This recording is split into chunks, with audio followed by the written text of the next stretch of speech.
So basically how this story started for me was back in high school. I interviewed my grandfather, who was a radio man on a B-24 Liberator. And one of his biggest campaigns of World War II in the war effort was attack on a Brenner Pass in Italy. And back in the early 90s, when I interviewed him, I was writing a paper, and so I just wrote everything down. I didn't have access to a camera. I didn't have cell phones back then, and so one of my greatest regrets was not having any film of him telling his story, telling the stories of he and my great uncle, his brother, walking up and down the streets of Italy, screaming out our last name, which back then, before it was changed to Silvestro, was Di Silvestri. And they would walk up and down the streets yelling our name until they finally found some of our old relatives there. My catalyst for making this little film is just to allow me to have a tool to show all the little ones that are being born into our family right now. So the family history isn't lost, and World War II is obviously a major part of that. And it's sad today that a lot of kids and even people in their early 40s and such don't even know where Nagasaki or Hiroshima is, and they don't much know about the history of World War II and what they called one of the greatest generations our country has ever seen, which I absolutely agree with. They were definitely a different breed. So that's how this started out.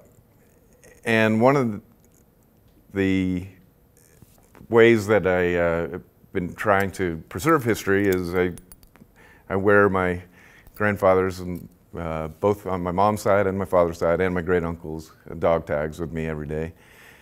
And I've been trying to recreate my grandfather's flight jacket, because I have all of his patches, at least the ones that were, that were saved.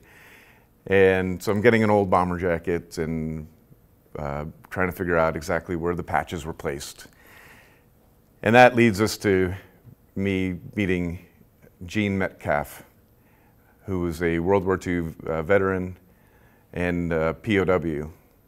Gene actually would see the squadron. My grandfather was in the 15th Air Force, and he would see the planes flying overhead on their way to the bombing missions.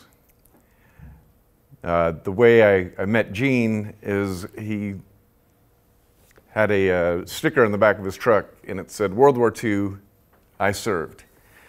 And I thought, well, there's not a lot of veterans still around. And back in 2016, Veteran Affairs Commission did a report saying about 362 World War II veterans were dying every day.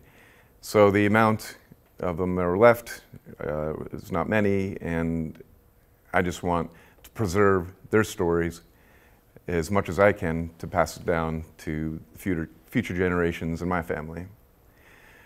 So I kind of followed Gene home and apologized for following him home and said, "Sir, I saw your sticker, and I would just love to hear your story, and if you have any desire to be interviewed so we can preserve it."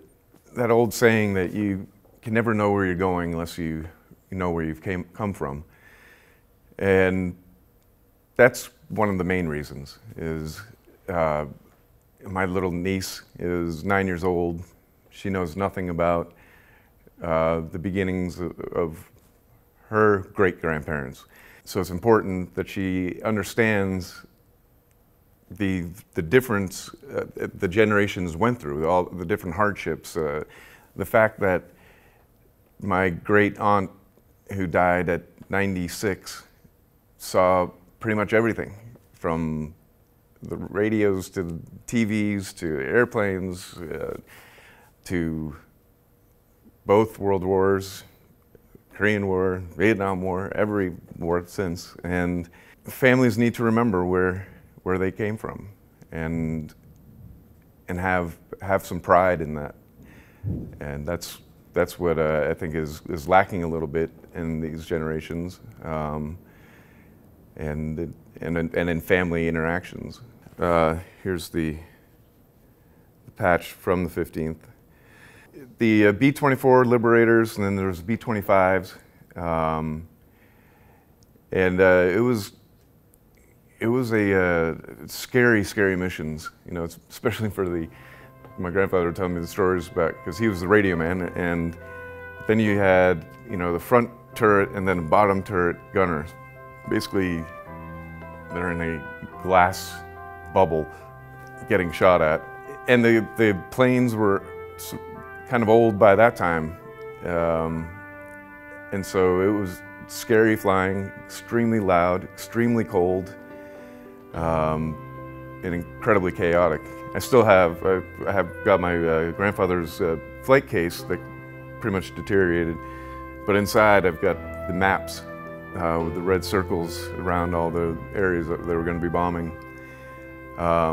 So to try to put yourself back in that situation where anti-aircraft are exploding all around you, fighters are coming in, and you're literally returning home if you survive the mission with an airplane riddled with holes.